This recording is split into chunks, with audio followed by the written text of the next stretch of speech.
Treat it like it's the New York Times, because that's exactly how this is. Oh, this is much bigger. What are you kidding me?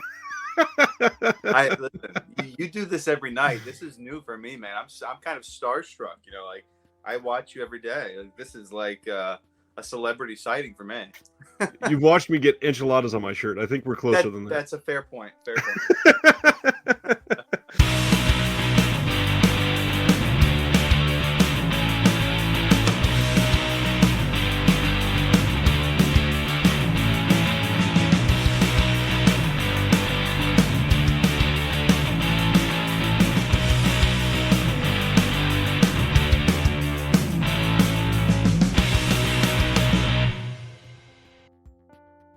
Hello there, everybody, and welcome back to the Disconnected. I am here with what I would say pretty much a close friend of mine, as close as you can be virtually. I always second guess myself. It's John DeMarsico, right? I'm saying it right every time? Nailed it, man. I grew up in North Carolina with a 4-syllable last name. That is money. I do my best. I work in immigration, so a last name like that is pretty much like elementary level. Yeah, my family immigrated here like 122 years ago, so we should be good. Good. Yeah, by then you've probably lost at least 3 of the surnames and a lot of the traditions. Totally, you get it, man. So John is here primarily because he's a friend of mine, but on top of that, he's kind of a big deal in the sports world, especially this last year. No, stop. You have literal Emmys over your shoulder. Come on. Listen, I framed it just right. Hold on, let me get the 4th one, and there we go. Perfect. So I don't even know the title offhand. Is it broadcast director? Literally, my title is director. I'm the game director for the New York Mets. Yeah, it's there's a lot of very fancy names these days, and most of the names at our network have the word content in it, like senior content producer, manager, and it's like, I'm very happy with just being called the director, which makes me very happy. The word content reduces it so much into something that it's not a token to pass along. I hate it so much. It cheapens everything that we do these days. It really does. Anyways, you ready to make some content? No, I'm just kidding. On that note, here comes content. In all reality, I've been wanting to do this for a long time, but you've had a really busy year, and probably the busiest you've had doing this yet, right? Totally. This has been for a lot of reasons. This is my 3rd year as the game director for the Mets, but really the first real season, because 2020 was a COVID shortened baseball season. In 2021, we still weren't traveling with the team, and there was a ton of restrictions and no fans in the ballpark. So it really felt like 2022 was my first season as the Mets broadcast director, and it man, oh man! The Mets obviously had a great year. They won 101 games in the regular season, so all eyes were on us every single night. And it was things really took off in August. We had one viral clip, and then another viral clip, and then things sort of just snowballed. And all of a sudden, the New York Times called, and the Washington Post, and I'm doing podcasts and interviews and things that I'm uncomfortable with, and now I'm on with you, the biggest show there is. This is it, man. I feel I feel so fortunate that New York Times led to me, essentially. I'm going to put that in my byline now. Totally. This year has been special for you and for the Mets. Nothing to take away from them. For everybody watching, there is going to be a lot of playful ribbing tonight because the Mets are trash and always have been. First of all, you've been with the Mets specifically for how long? Because it's been more than the last 3 years. Oh yeah. So I've been at SNY, which is the network that broadcasts the Mets, since my internship in college, the summer of 2009. Wow. So I interned in the summer of 2009 and was invited down to spring training in 2010 and hired out of spring training, and I haven't left. And literally the only job I've ever had. So here we are. Must be nice. Another thing that must be nice, I bet you got a lot of rest after the 2015 season when you guys lost the World Series to the Royals. How was that? It's funny. With my job, it's interesting. So I work for the regional sports network that covers the Mets. So I do 162 games in the regular season in spring training. Once the postseason starts, I am like a civilian again. I become a fan, and I don't have to work. And so 2015 hurt a lot because I was a fan again. When I'm working, I can't really be a fan. I got a job to do. So the postseason, I kind of, flip the cap and become the fan again. And so 2015 was a fun run, but I gotta say the Royals were the better team, and they deserved it that year. I'm just glad the Mets allowed them to win on the road. Yeah, they loved it at Citi Field. They hung banners, they commemorated it. They love it. Yeah. I bet all those had a beautiful, flowery, childlike language written on them as well. Oh, totally. By the way, they released next year's schedule. We are going to be in Kansas City, I believe, in August. I have to double check that, but we have a series in Kansas City next year. So here we go. You realize we're spending some time together. 100%. You got tickets for the whole family. We'll do the whole deal. And you got a place to stay, free meals. I'll buy you food. I'll make you food. We'll watch some movies. Hey, man, I got the expense account, man. Dinner's on me. Hell yeah. Yeah, that's awesome. Beyond that, 2015 was great, and I'm gonna rub that in like 6 more times tonight. That's but fine. Go for it, man. You earned it. In all reality, I did want to talk about the playoffs, because how shitty does it feel that they give it to these national broadcasters when in all reality you could be pouring the love into the World Series? If the Mets were able to make it. Which is, they're few and far between, man. It's just kind of the way it's always been. It's the oddest thing when the Mets have a good season, which are also few and far between these days. And then the last game happens and we're like, okay, good luck. And we all go our separate ways, and we hand it off to the Foxes and the TBSs and ESPNs of the world, and that's it.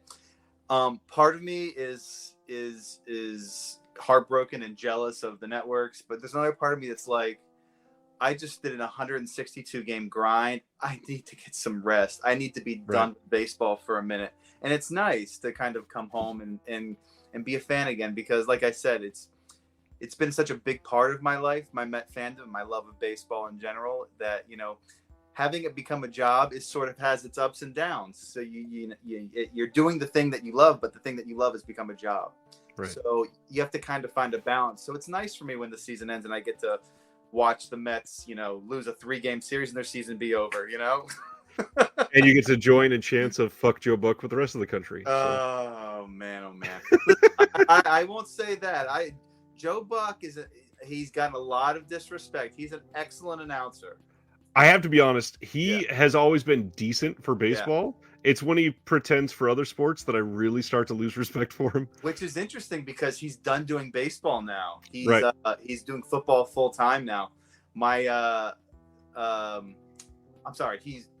done doing baseball, doing football full time for ESPN, not Fox. Right. So he lost the World Series, he lost the postseason, and he's okay with that, I guess. He put in his 20 plus years of doing the World Series. And actually, SNY's former, because the Super Bowl's on Fox this year, SNY's former sideline reporter Kevin Burkhardt, who's a good friend of mine, will be doing play-by-play for the Super Bowl this year. Wow. First Very year. Nice. Yeah. He's a good dude, man. He totally deserves it. And it's another SNY success story. Much bigger than mine, my God.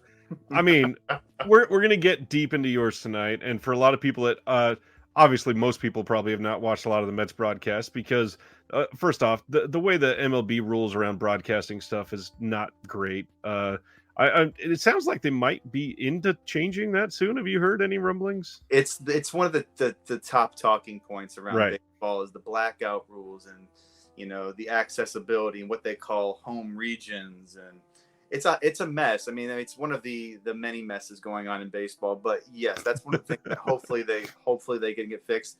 But it's also, social media is great because SNY's, Twitter account can post a video that ends up getting 10.5 million views. And we don't have that kind of reach as a regional sports network. So it's, of course, you kind of, you're kind of grateful for social media for that kind of stuff, Yeah, the blackout rules are so asinine for so many different things because it doesn't work well for New York for multiple reasons.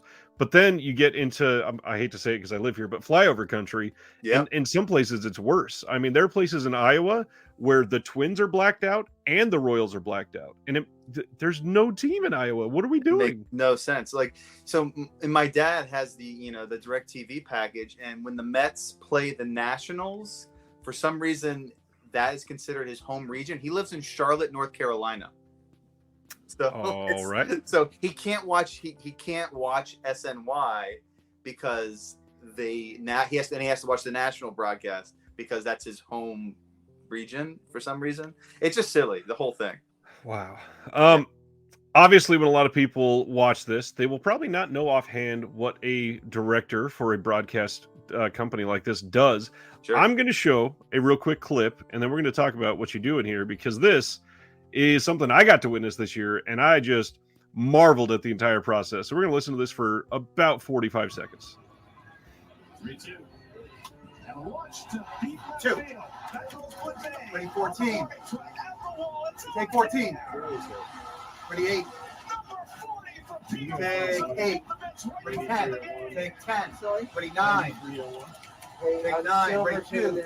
Take 2. Viking to 3. Viking to 3. Don't do it. Ready, 5. Take 5. Yeah, right there. Ready, 14. Take 14. Ready, 2.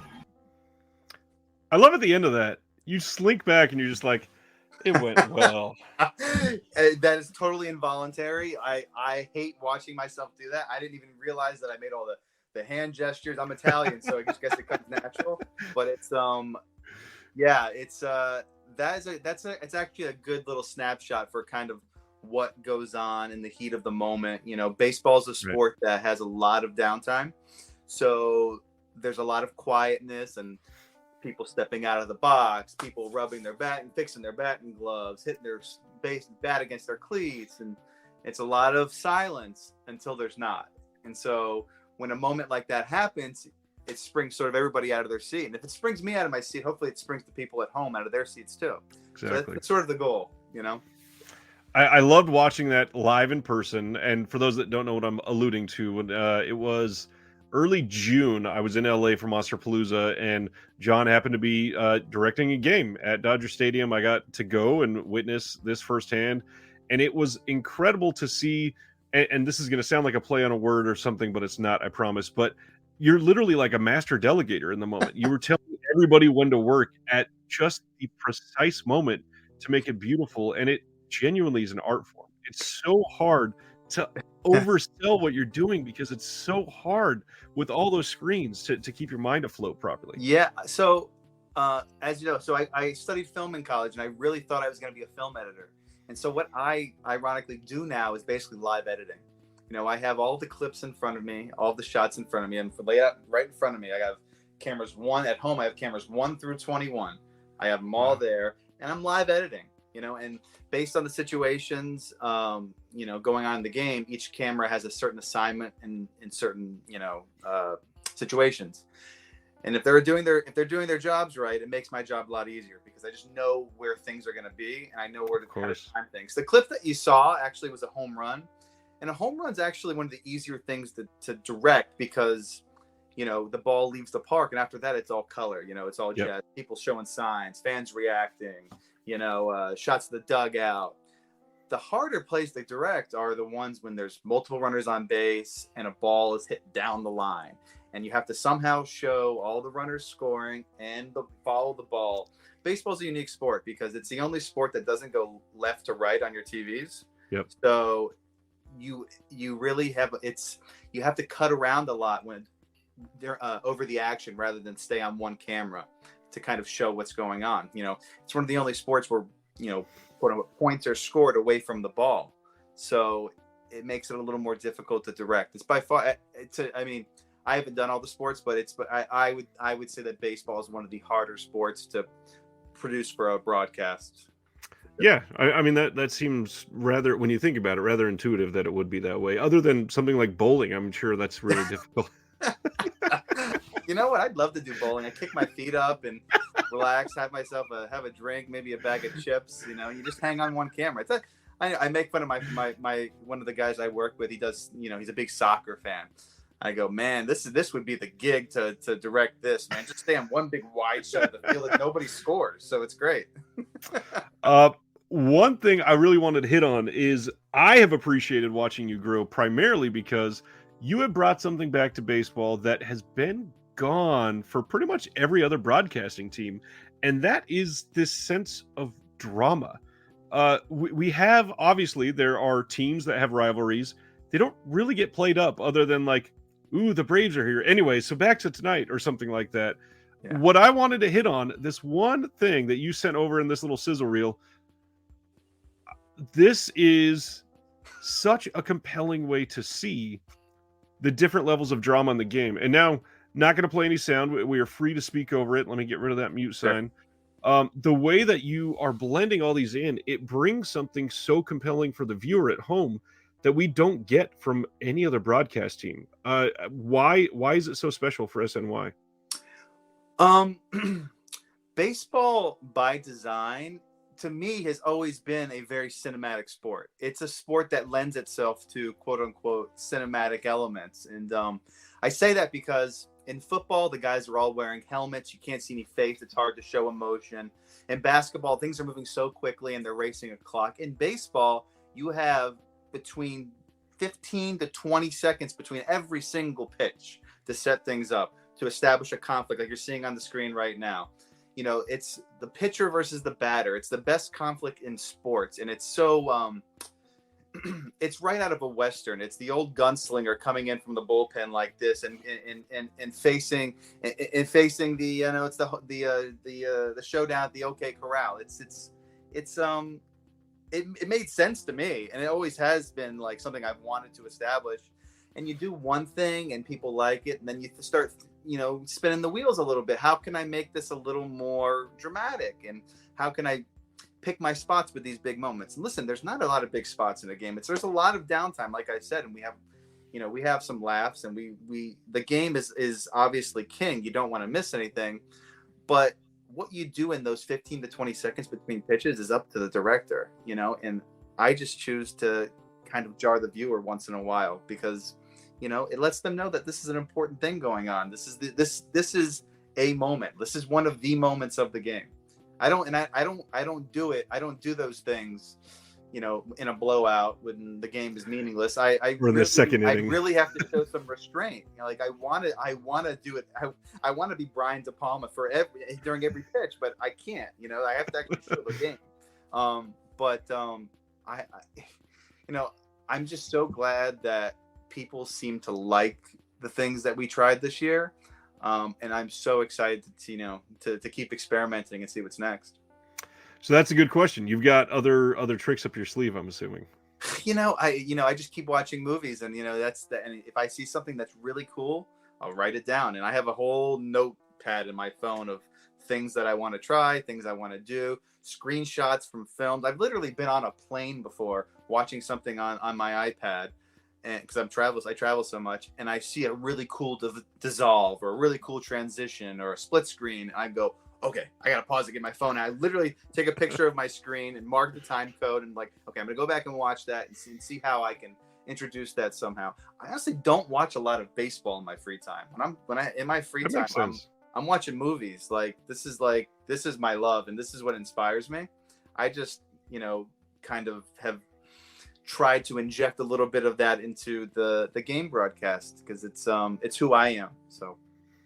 You had a few that were really recognizable that kind of blew up virally this year. And one of them primarily had to do with sound and a really great image. So I'm going to watch this one with everybody real quick. And then just want to hear what you tell everybody where this came from, because this is just art, man. I will just say it as clear as that. As McNeil becomes the third Met to be hit, and that is an even 100 Mets who have been hit by pitches this season. Now just 5 shy of the Major League record.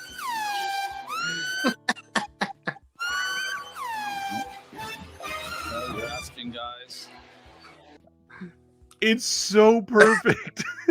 There you go.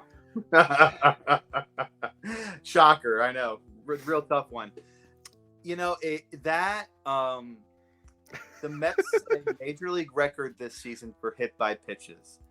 So it became sort of an inside joke with me and a few other guys on Twitter that after every hit by pitch, I show the Mets manager, Buck Showalter. And he's always got this scowl on his face and like, oh, I can't wait to Cussing under his get breath. back at you. I'm so angry. I'm so stern, and I'm going to give you my glare.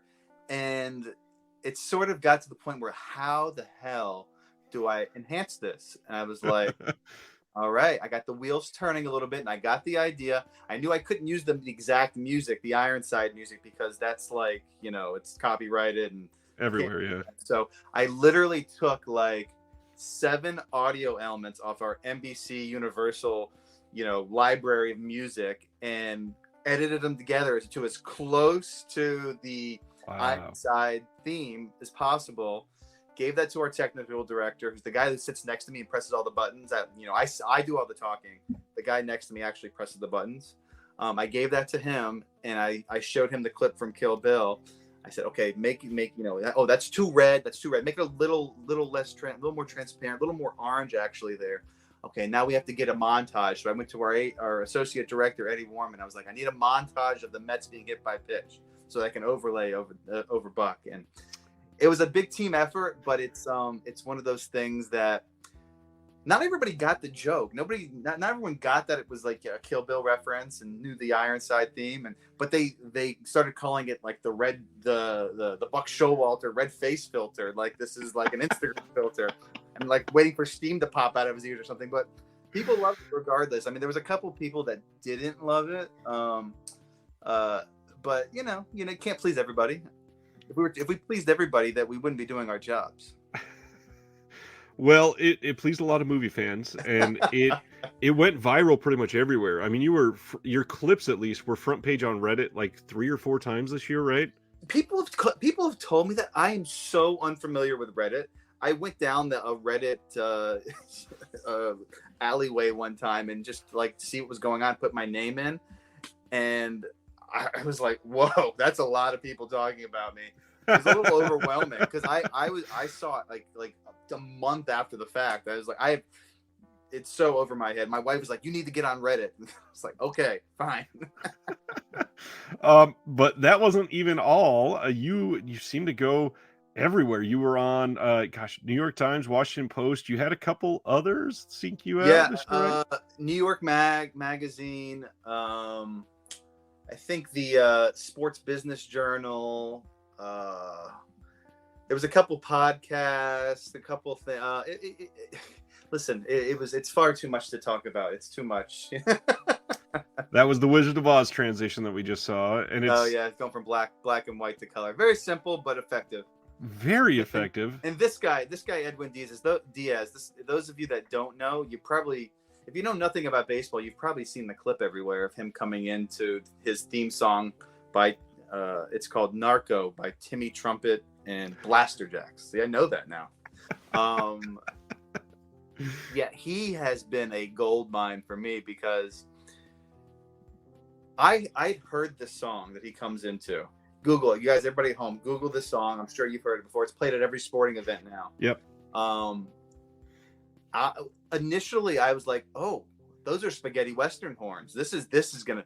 If we ever get a moment where this guy's good, like, and the team's good, we are going to dress this up, and it's gonna be sick. Unfortunately, when the Mets acquired him, he stunk.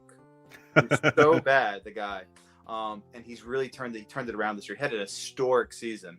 And the song that he enters the bullpen from, I mean, it totally blew up. It blew up so much that the artist Timmy Trumpet came to Citi Field and played the trumpet live as he was coming in from the bullpen. I mean, this was all like, this is high cinema. This is just too much. I was watching the clips that you sent me in bed the other night, and my wife was sitting there, and she said, "Who's that?" And I went, "That's Timmy Trumpets." And she goes, "Wait. His name is Timmy Trumpets." And I had to explain, yes, that is a real artist name. He is not doing this for laughs. It was a fun conversation. Yeah, he was this little Australian DJ that plays a trumpet that never seen a baseball game in his entire life, and he came to Citi Field he came to Citi Field the first night for a Met game, and the Mets did not win, and Edwin Diaz didn't come in, so everyone was like, "Oh no, Timmy Trumpet's not gonna play." he came back for night 2, and it was one of the Mets' biggest wins of the year. And the place was rocking. And I sort of had a plan in place. I didn't want to dress it up too much with too many bells and whistles, because you really want to capture the moment. And it was just really cool. And I think that video on Twitter got 10.5 million views. So it really was something. Yeah. And this is the the clip of him playing live. On this one. And that's the other thing. This was playing, and I had to show it to my wife. I went, "Oh, did you see that?" She went, "What?" I was like, "No, the aspect ratio changed live. Come on." Yeah, it was this big thing. I had to geek out over it and explain why it was so important. But this is exactly the reason why it's so cool for fans to grab onto something like this, because it makes the moment not only like fun is the simplest way to say it, but it makes it tense. It makes it important. It makes that player more important to the city. It makes this artist more important to the city. It brings this community that not many teams are really able to savor moments like this at the moment. Absolutely. And, it's sort of a perfect storm. This guy, Edwin Diaz, had this amazing season, and he just so happens to have this incredible walkout song that people love. And it just so happened that, on a random August, we showed this walk-in and tracked the PA, and people heard it for the first time in their lives, and it was everywhere. And everyone wanted to talk to me. It's like, I didn't play the song. I'm not pitching. I'm just putting it on TV. Right. But at the same time, it's exciting to be a part of something like that, because it's I don't know if it's going to have much longevity. I mean, he's actually a free agent this year, so who knows if he's even going to come back. But for those couple months, it was pretty special. Sports Illustrated came out and said it was the most exciting thing going on in sports. And that's a pretty cool thing to be a part of. Yeah, especially when you're the director. I mean, this is mostly on your brain to come up with a lot of this stuff. I got way too much on my brain. Baseball, movies, Black Friday sales, watching Disconnected. It consumes me. Well, the other one that got me, I'm going to show one more clip to everybody. This is one that was, I believe, Baz Luhrmann inspired, right? Yes, that's actually breaking news. I've never come out and told anybody what the Octobox, the inspiration for this was. So this is a funny story. So I literally watched Elvis one night in my room before a game, and I go, "Oh, Edwin Diaz is Elvis. He's the star." And Baz Luhrmann, he does this 8-box in the first 10 minutes of the movie, as Elvis is taking the stage for the first time, and he puts him center frame, and you have the fans in the crowd watching him, and you've got other close-ups. He actually cut around in those 8 boxes, and then the screen opens up and reveals, and I was like, "Whoa, that is sick."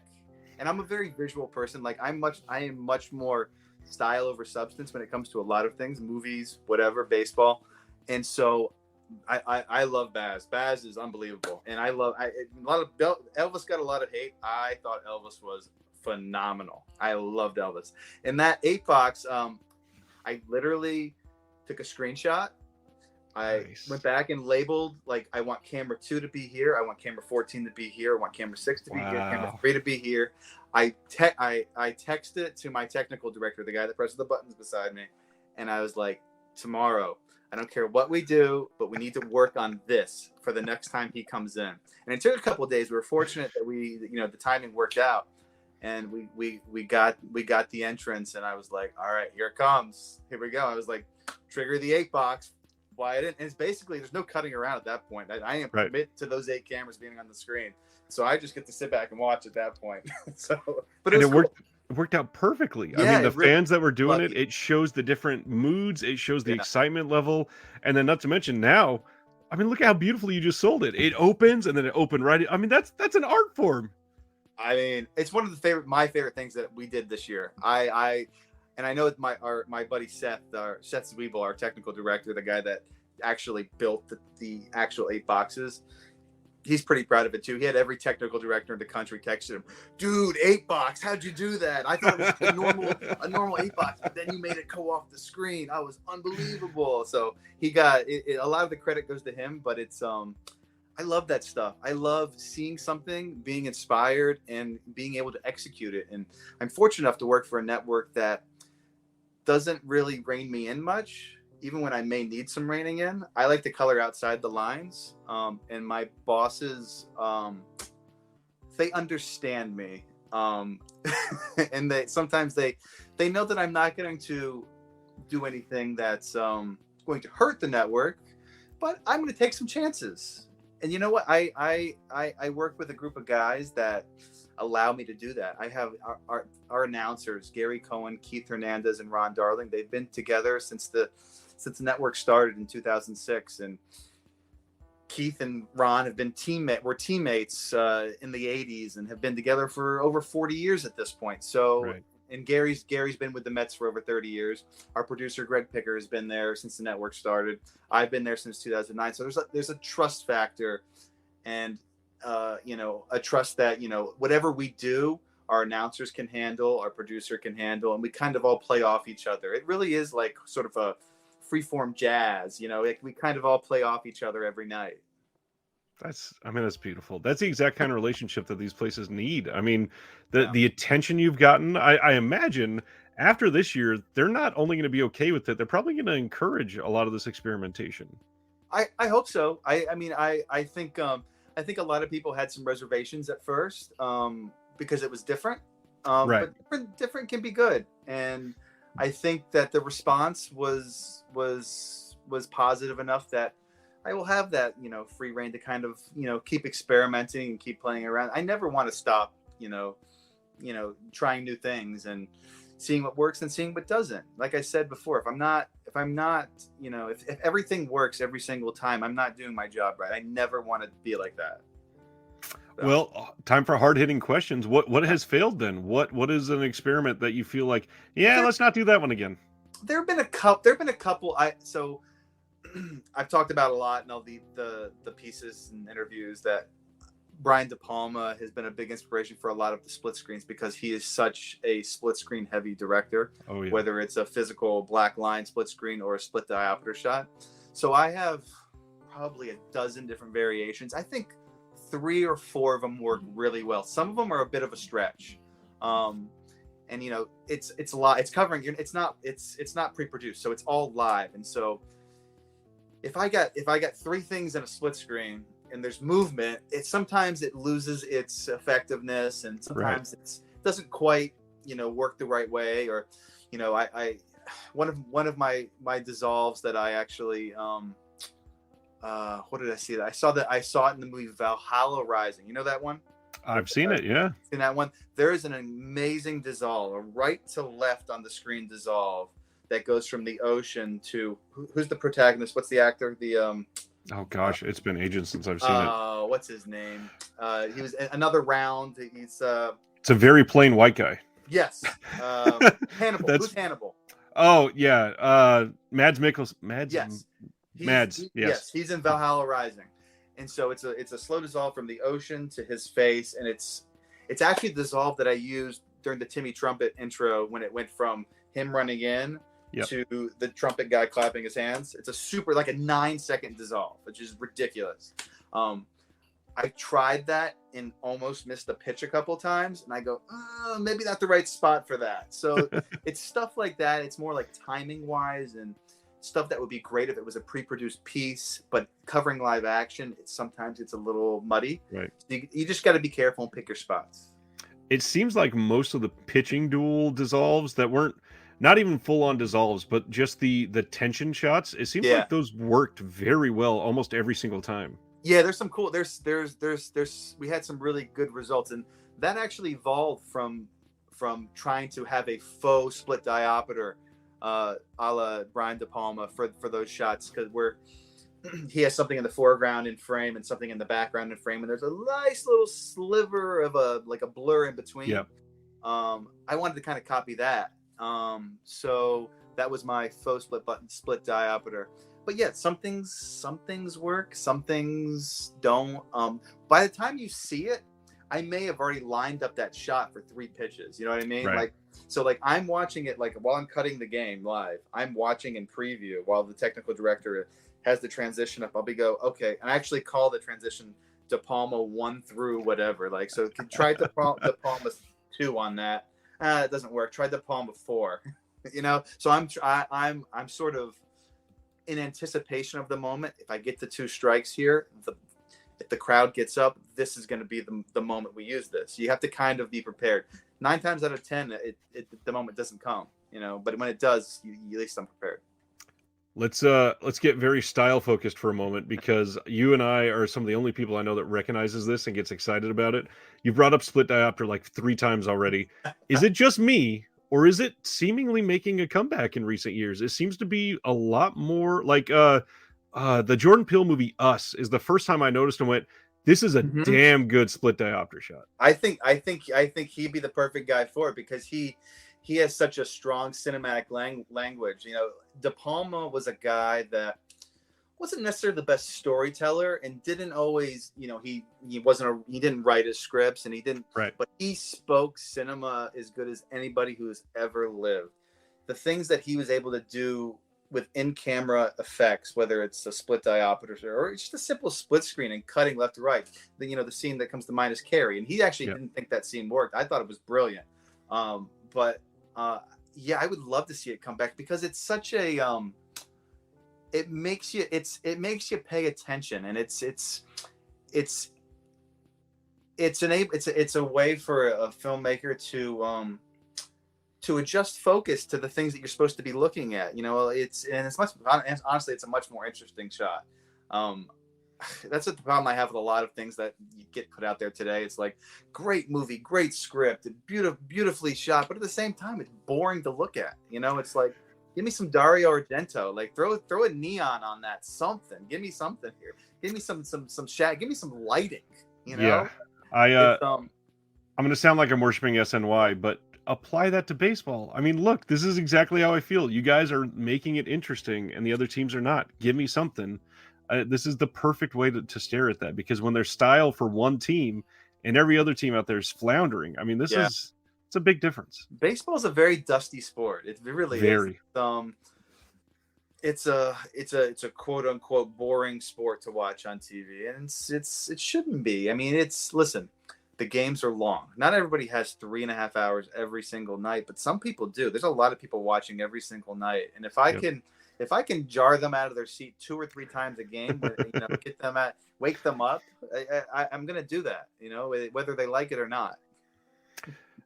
For everybody that's not used to baseball talk on here, I'll go one more question. What are the shiny trophies for? Those are Emmys. Those are New York Emmys that I've accumulated over the last few years. I got one more on the way. It just got announced a few days ago that we won for our 2021 baseball coverage. So we got a 5th one on the way. I've got 4 up there. Yeah. Not many in our Discord need to buy new shelves for Emmys, so congratulations. Oh my God, we're in the middle of transitioning my what started out as my wife's office, which has evolved into my movie room. We're transitioning that to what is now my daughter's room, and she's going to take over the office / movie room because it's a bigger room. So I don't know what I'm going to do. I think I'm going to have to learn some carpentry and build some shelves on my own, because it's. I'm telling you, I'm going to need the floor to ceiling, because this is what I have is just not going to work. I mean, I already have a closet. I know you do too. A closet that just stacks that I'm not shelved, and that every time I look in there, I cringe because I just want order. So maybe if I'm feeling brave, I'll take a picture of my shame closet after that and pitch it in right here. You totally should. Totally should.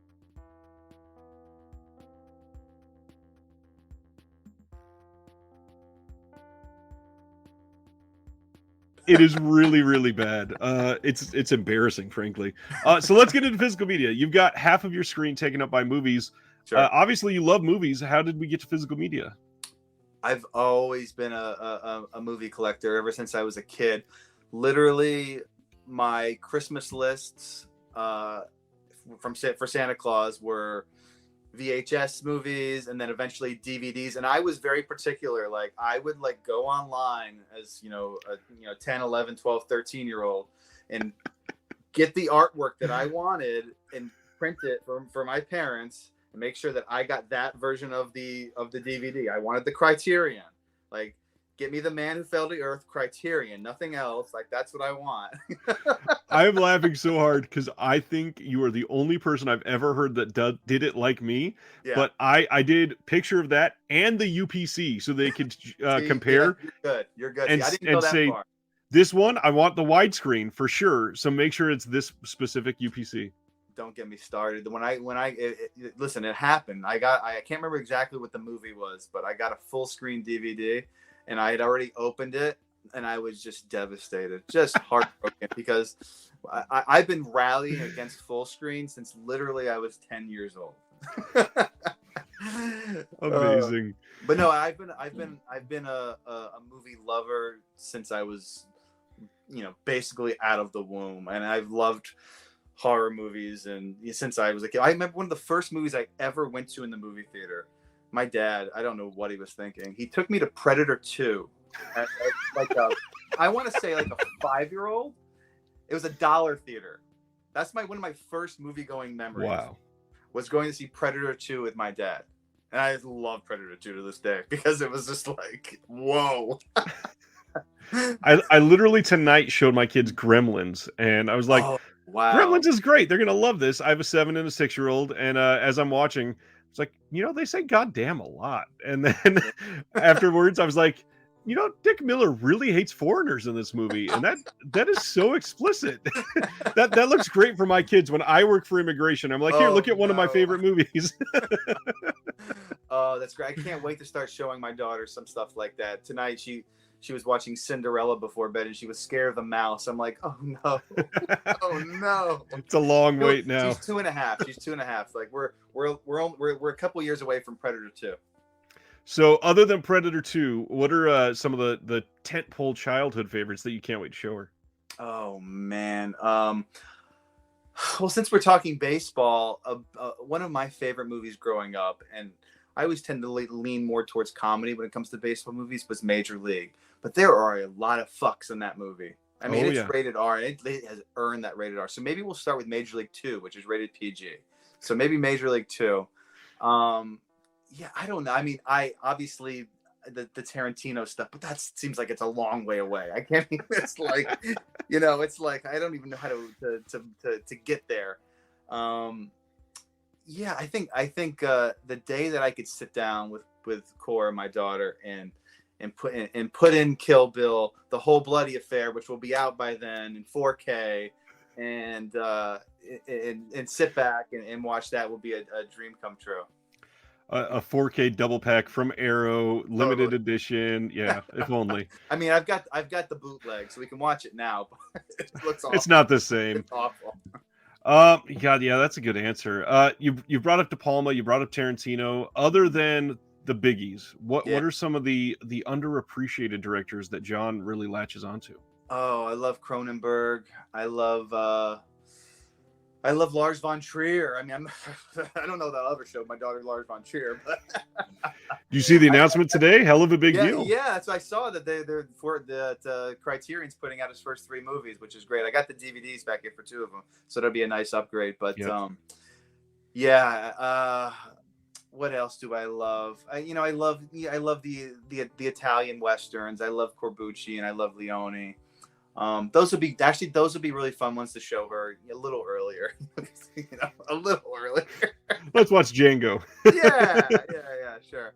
I'm like I said, I'm really drawn to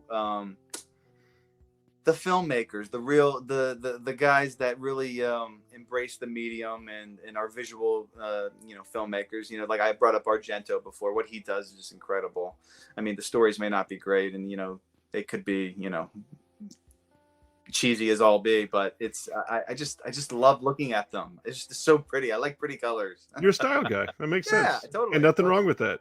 There's a lot of films where you walk away and go, I may not have loved that movie, but it felt good. It made me feel like I just liked watching it. It's eye candy. Absolutely. but yeah, I think those would be the main guys that I sort of latch on to. I love Cronenberg. Cronenberg's incredible. Didn't love his most recent movie. I think you feel the same way, but Thank you. he's pretty special. I I brought up Argento. I actually liked his most recent movie. Did you get a chance to watch it yet? Not yet. I'm waiting on a Yeah. blue release. I can watch it on Shudder right now, obviously, but I'd rather have that physical in hand. And even our Discord, it's not as divisive as it's made out to be. It seems like most everybody likes it. I feel like I'm afraid to revisit it because I saw it on the big screen in New York City. I'm in Lincoln Square with an introduction by Argento. So I was like It's a little special. It was a special screening, and I actually have the disc I got from Orbit, the one from overseas, and I'm a little afraid to stick it in the player, to tell you the truth, because I had such a fun time watching it that night with a packed house. Yeah. I love Paul Verhoeven. Ooh. Anything he's ever done, I love. His most recent. I mean, he's 80 plus years old making Benedetta. I'm just like, whoa, this guy is an animal. But yeah, I mean, I love Scorsese. I love what's his name? You're Italian, you have to. Yeah, I have no choice. Who's the Greek director? Yorgos Lanthimos. Anything he's done, I love. I love the established guys, but I also love the trash that we both love. That Vinegar Syndrome and Severin put out, and I love finding new things to get into. I mean, all the Italian stuff that Severin's put out, and even the Giallo box sets. I love digging into that stuff. I don't get a lot of time to watch that stuff when I'm home, but during baseball season, when I'm kind of on an island, for those that know, I sort of commute to New York City during baseball season, but I live in Mississippi during the off season because my wife. It's a hell of a drive. It's a hell of a drive. So I spend a lot of time. I have a lot of downtime in New York during baseball season to watch movies and be inspired by Baz Luhrmann and throw eight boxes on the screen for baseball games for some reason. And so I really take that time to kind of dig in. And then once I come home, I'm playing dad and in bed by this time most nights, which is 9:00 p.m. Yeah, it's rough being a dad when you want to go into a lot of this, and you know better than anybody. I'm trying. The next question, you brought up Vinegar Syndrome. We see mostly Vinegar Syndrome behind you. Is it safe to say they're your favorites, or is there any other labels that seem to be aligning with your taste lately? I would say Vinegar Syndrome is a favorite. I've been a subscriber. This is actually my first year subscribing, but I've been buying for years now at this point. It'd be hard to top them. Criterion, I probably have the most Criterion. I probably have over 500 Criterion Blu-rays. But I think if you're asking me today in the year 2022 what my favorite label is, it's Vinegar Syndrome by a landslide.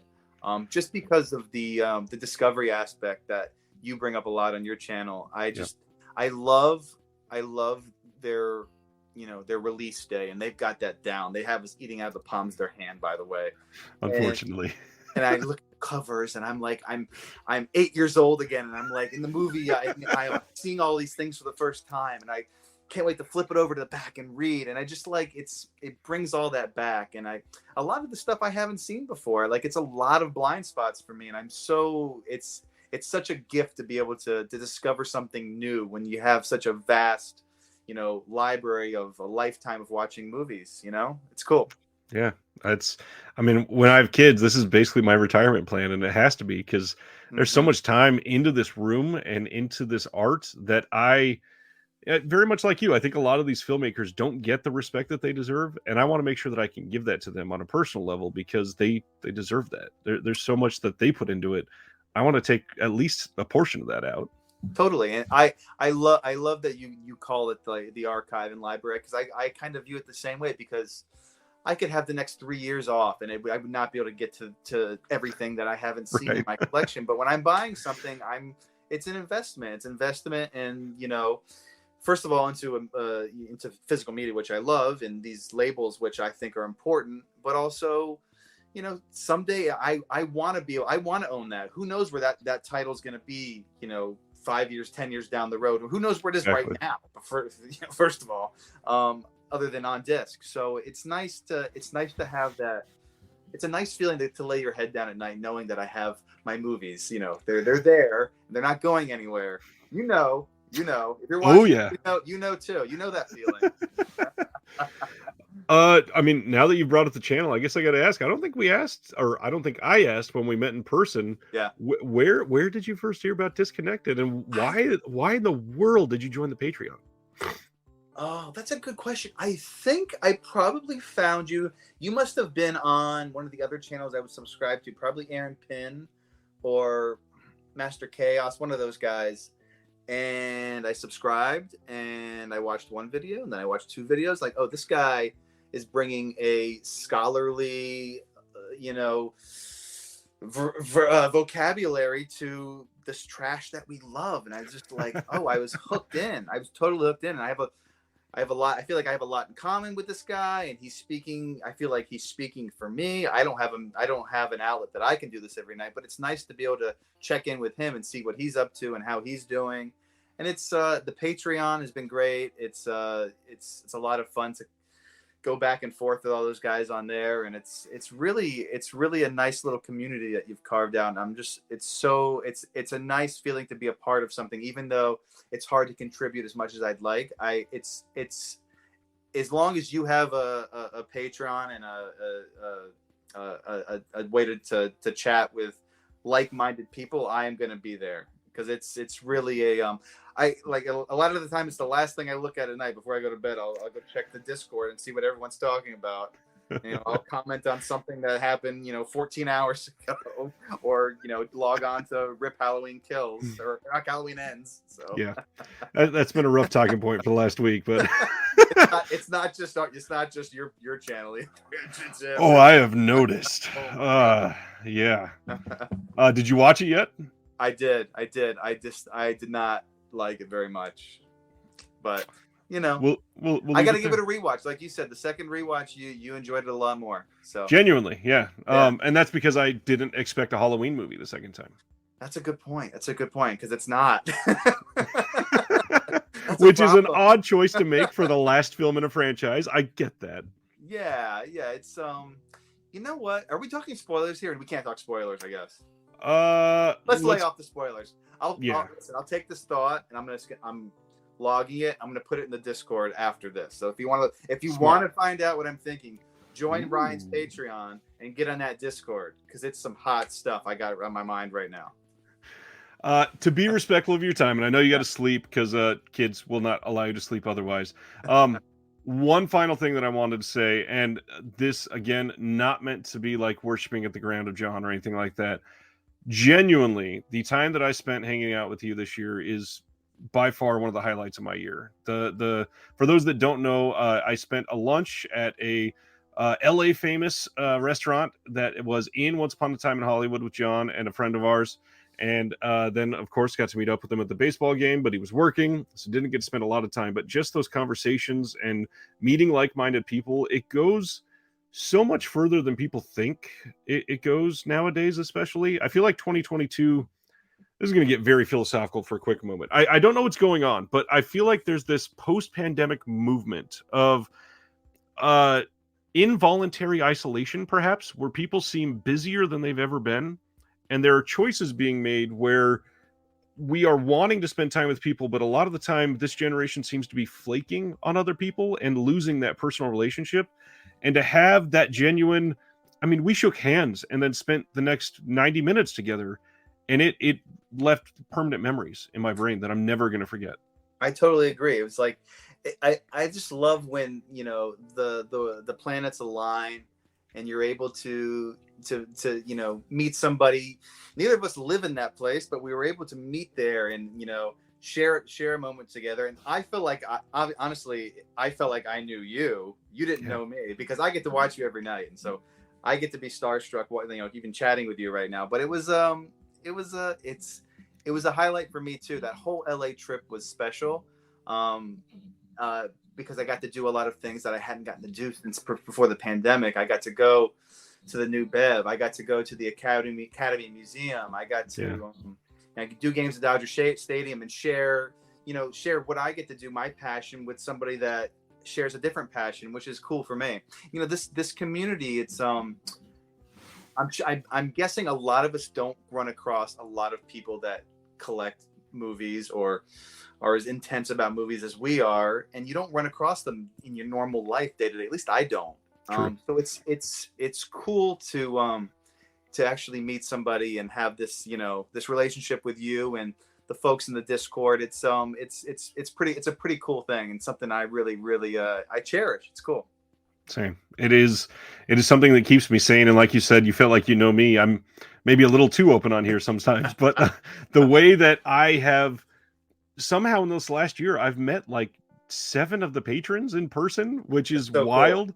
Cool. The fact that I met somebody that I had just known tangentially from Oregon that came down to LA, the fact that I had a patron come from St. Louis and surprise me in a movie theater. That. And then how amazing is that? And then sit in the theater for like 13 hours, right? And enjoy it all day. Like that is incredible. You guys are just amazing.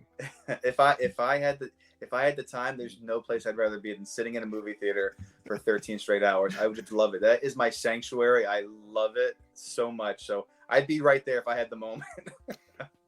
I mean, that's the first time I've ever done it, and I got to be honest, it'll probably be difficult to do it ever again. Anyways, thank you for your time. Best of luck to the Mets in future years. And all kidding aside, the Mets are always kind of incredible and really close to the brink of going all the way. We try to make them interesting. Yeah, that's our job. But it's supposed to be interesting for the Mets, and they keep forgetting that part. Hey, listen, there's only so much I can do. I sit in a TV truck out by the dumpsters behind Citi Field. There's only so much I can do. The smell of New York piss. Gotta love it. Great. Beautiful thing. Just follow the smell of garbage, and that's where you'll find me. And the Mets. From two collectors, all of you. Hope you had a good time. Have a good night. We'll talk to you next time.